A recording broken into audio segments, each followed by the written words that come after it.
ناظرین، 3 اہم ڈیولپمنٹس ہیں جس نے اسرائیل اور امریکہ کی نیندیں حرام کر دی ہیں۔ اس میں سب سے پہلی تو یہ کہ کیا ایران بھی چین سے J-10C فائٹر جیٹ طیارے خریدنے جا رہا ہے، کیونکہ ایرانی وزیر دفاع کی چین میں J-10C فائٹر جیٹ میں تصویر نے ہلچل مچا دی ہے۔ دوسری سب سے اہم ڈیولپمنٹ یہ ہے کہ ایران کے خلاف اسرائیلی جنگ میں شامل ہو کر امریکہ کو کوئی کامیابی نہیں ملی ہے۔ آیت اللہ علی خامنائی کی جانب سے ایک بہت ہی تگڑا ویڈیو میسج منظر عام پر آیا ہے، جس میں انہوں نے بہت سی اور چیلنجز کا بتایا ہے جو کہ امریکہ اور اسرائیل کو آنے والے دنوں میں فیس کرنے پڑیں گے۔ اس کے ساتھ ساتھ اسرائیل کے بے قابو ہوتے رویے پر خلیجی اتحادیوں نے تشویش کا اظہار کر دیا ہے، اور اس کی بنیادی وجہ یہ ہے کہ اسرائیل میں تل ابیب میں ابراہم اکارڈ کے حوالے سے بینرز آویزہ کیے گئے ہیں، جس کے بعد خلیجی ملکوں کے اندر تشویش بڑھ گئی ہے۔ اور کیونکہ اب طاقت کا توازن بدل چکا ہے، اس سے پہلے مشرق وسطیٰ کے اندر اسرائیل جہاں چاہتا تھا حملہ کر دیتا تھا اور لوگوں کو شہید کرتا تھا، اور امریکہ اس کو فل سپورٹ کرتا تھا۔ لیکن تاریخ میں پہلی دفعہ ایسا ہوا ہے کہ ایران نے اسرائیل کو وہ جواب دیا ہے جس پہ اب عرب ممالک بھی سوچنے پر مجبور ہو گئے ہیں کہ ہمیں شاید اسرائیل کی اس خطے میں چودراہٹ کو اب ختم کرنا ہوگا۔ آپ دیکھ رہے ہیں 92 ڈیجیٹل اور میں ہوں ذوق احمد۔ ناظرین، سب سے پہلے بات کر لیتے ہیں کہ ایران کے وزیر دفاع اس وقت چین میں موجود ہیں اور ان کی ٹیم J-10C فائٹر جیٹ کا معائنہ کر رہی ہے۔ ناظرین، یہ وہی جیٹ ہے جو پاکستان نے مئی 2025 میں استعمال کر کے بھارت کے کم از کم 6 طیارے مار گرائے تھے۔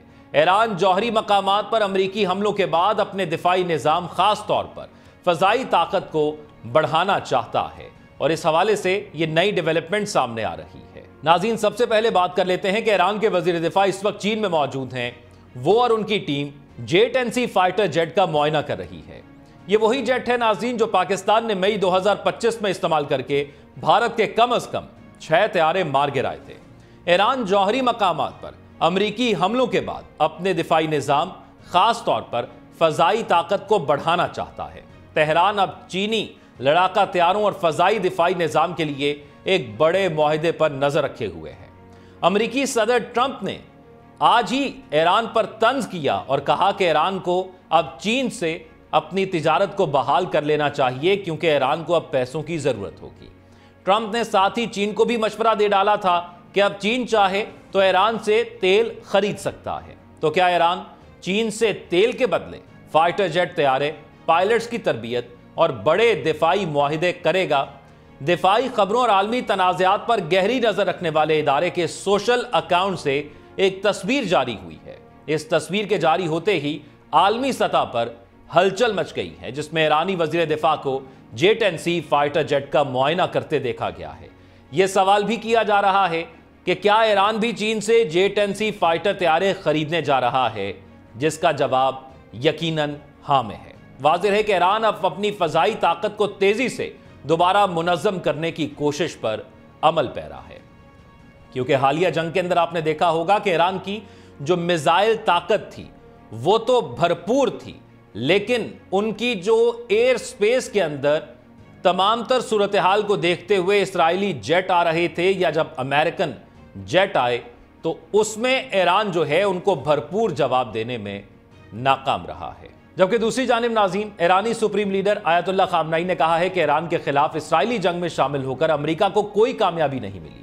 ایرانی سپریم لیڈر آیت اللہ خامنائی نے ٹی وی پر خطاب میں کہا کہ امریکہ جنگ میں اس لیے شامل ہوا کیونکہ اسے لگا کہ اگر وہ جنگ میں شامل نہ ہوتا تو اسرائیل تباہ ہو جاتا، لیکن ایران کے خلاف اسرائیلی جنگ میں شامل ہو کر امریکہ کو کوئی کامیابی نہیں ملی۔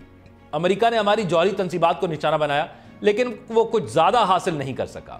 امریکی صدر ٹرمپ شو مین شپ چاہتے تھے۔ انہوں نے کہا کہ ایران کا بڑے امریکی فوجی اڈوں تک رسائی حاصل کرنا ایک بڑی کامیابی ہے، دوبارہ جارحیت ہوئی تو مستقبل میں بھی جواب دیں گے۔ خامنائی کا کہنا تھا کہ ٹرمپ نے ایک تقریر میں کہا کہ ایران کو ہتھیار ڈالنے چاہیے۔ ایران کے دشمن در حقیقت ہمارے ہتھیار ڈالنے کے خواہاں ہیں، مگر ہم ہتھیار کبھی نہیں ڈالیں گے۔ ایرانی سپریم لیڈر نے مزید کہا کہ بلند و بانگ دعووں کے باوجود ایرانی حملوں میں صہیونی ریاست پاش پاش ہو گئی۔ ایران کے خلاف جارحیت کرنے والوں کو آگے بھی بھاری قیمت چکانی پڑے گی۔ آیت اللہ خامنائی کا کہنا تھا کہ صہیونی ریاست کے خلاف فتح پر ایرانی عوام کو مبارکباد دیتا ہوں۔ 9 کروڑ نفوس پر مشتمل قوم متحد، ایک آواز اور شانہ بشانہ کھڑی ہو کر افواج کی حمایت میں پیش رہی ہے۔ جبکہ ناظرین، خلیجی عرب ممالک کے اعلیٰ حکام نے خبردار کیا ہے کہ ایران پر اسرائیل کے حالیہ حملے نے مشرق وسطیٰ میں عدم استحکام کو بڑھا دیا ہے، اور اسرائیل اب خود ایک غیر ذمہ دار قوت کے طور پر دیکھا جا رہا ہے جو کسی بھی لمحے علاقائی امن کو تہو بالا کر سکتا ہے۔ ایک اعلیٰ عرب سفارتکار نے اسرائیل کی جانب سے ایران پر حملے کو ناقابل معافی اور لاپرواہی پر مبنی قرار دیا ہے۔ ان کا کہنا ہے کہ اسرائیل جو کبھی ایرانی ایٹمی خطرے کے خلاف محاذ سمجھا جاتا تھا، اب خود سب سے بڑا خطرہ بن چکا ہے۔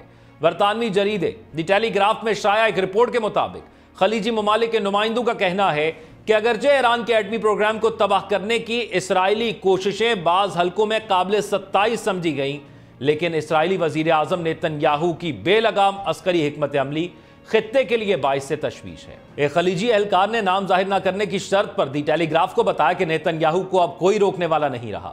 وہ غزہ، لبنان، شام اور اب ایران میں طاقت کا اندھا استعمال کر رہا ہے۔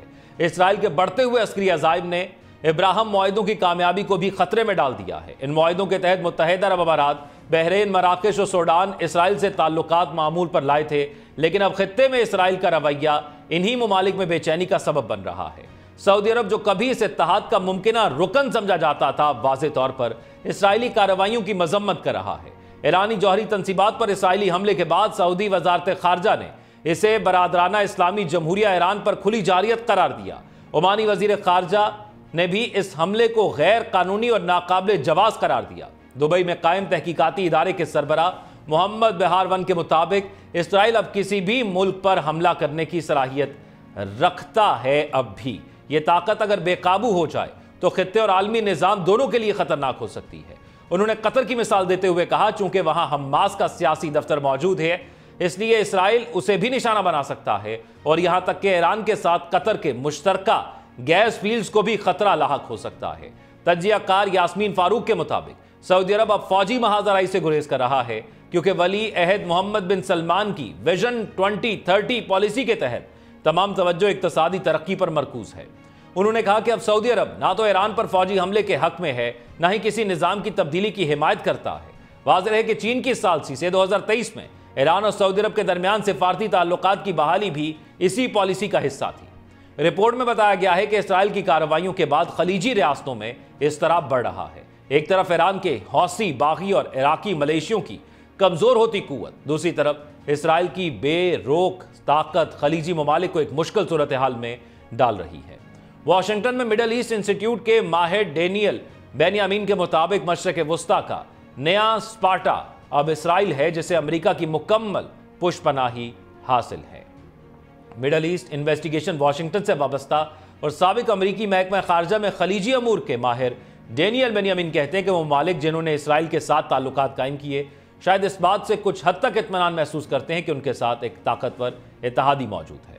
ان کا کہنا ہے کہ میرا خیال ہے کہ عمان اور کویت جیسے ممالک جنہوں نے کشیدگی میں کمی اور سفارتکاری پر زیادہ انحصار کیا ہے اور اسرائیل کے ساتھ تعلقات کم رکھے ہیں، وہ ایک ایسے خطے سے زیادہ خوفزدہ ہیں جہاں اسرائیل زیادہ اسٹریٹجک کنٹرول حاصل کر رہا ہے اور فیصلے خود کر رہا ہے۔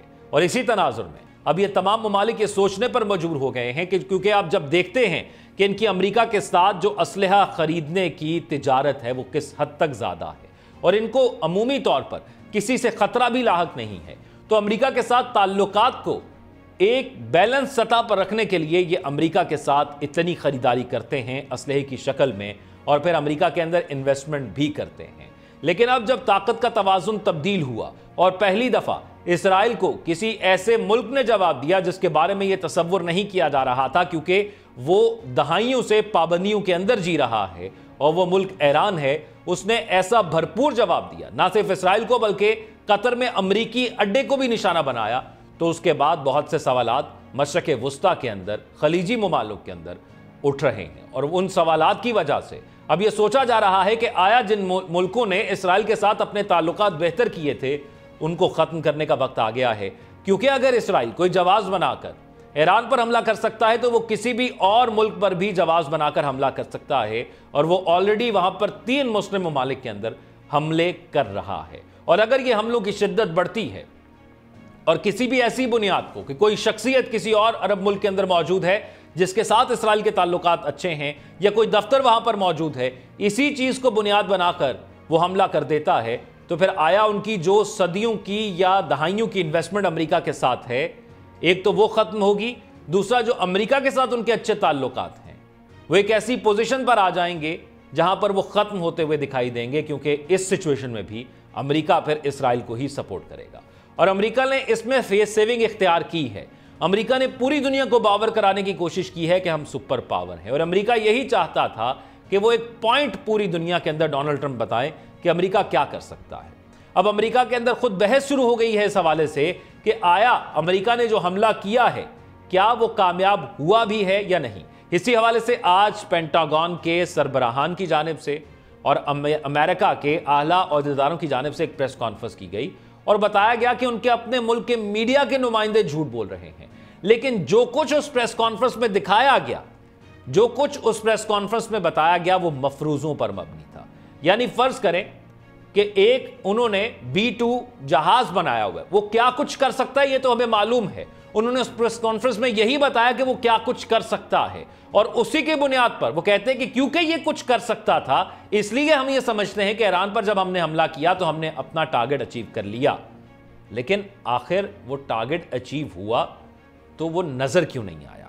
اگر وہ ٹارگٹ اچیو ہو جاتا تو پھر آپ کو وہ نظر بھی آتا، پھر امریکہ کا بیانیہ دستاویزات پر مبنی ہوتا، شواہد پر مبنی ہوتا، مفروضوں پر مبنی نہ ہوتا۔ جب ایران خود کہہ رہا ہے کہ جو حملہ انہوں نے کیا ہم اس سے پہلے باخبر تھے، اور امریکہ کتنی بار یہ کہہ چکا کہ ہم ایران پر حملہ کر دیں گے، تو کیا ایران اپنی سب سے اہم چیز جس پر یہ تمام جنگ ہوئی 12 دن کی، وہ اس کو اسی مقام پر رہنے دیتا؟ اور پھر ایران نے ان چیزوں کو بڑی سمجھداری کے ساتھ ٹائملی موو کر لیا۔ ہاں، انفراسٹرکچر کو ضرور نقصان پہنچا ہے جس کو ایران مانتا ہے، لیکن جو بنیادی چیز تھی، جو یورینیم کی افزودگی تھی، ایران نے اس کو محفوظ کر لیا ہے۔ اور اگر امریکہ کو اپنے دعوے پر یقین ہے تو پھر وہ دوبارہ کبھی بھی ایران پر حملہ نہ کرے، کیونکہ امریکہ جو آج کہہ رہا ہے اگر وہ دوبارہ حملہ کرتا ہے یا دوبارہ ایسے بیانات بھی دیتا ہے تو پھر وہ اس کی نفی ہے، پھر یہ دو اپوزٹ چیزیں ہو جائیں گی۔ جبکہ ایران واضح طور پر کہہ رہا ہے کہ اگر دوبارہ ہماری سرزمین کو کسی نے بھی وائلیٹ کیا تو اس سے بڑھ کر جواب دیا جائے گا۔ ایران نے ابھی اپنے پورے کارڈز کھیلے ہی نہیں، ایران نے سرپرائز پر رکھا ہے، ہر روز ایک نیا سرپرائز، اور 12 دنوں کے اندر اسرائیل کو بے حد سرپرائز اس نے دیا۔ اب مزید سرپرائزز بھی موجود ہیں، اور باخبر ذرائع کے مطابق ایران نے جو تیاری کی تھی وہ 6 ماہ تک جنگ لڑنے کی تھی، اور ادھر اسرائیل کی 12 دنوں میں بس ہو گئی، آخری 2 دنوں میں اس کی تباہی نکلی اور امریکہ کو بیچ میں آنا پڑا۔ آپ اس تمام صورتحال کے حوالے سے کیا رائے رکھتے ہیں؟ کمنٹ سیکشن میں آگاہ کیجیے گا۔ اپنا خیال رکھیے گا۔ اللہ حافظ۔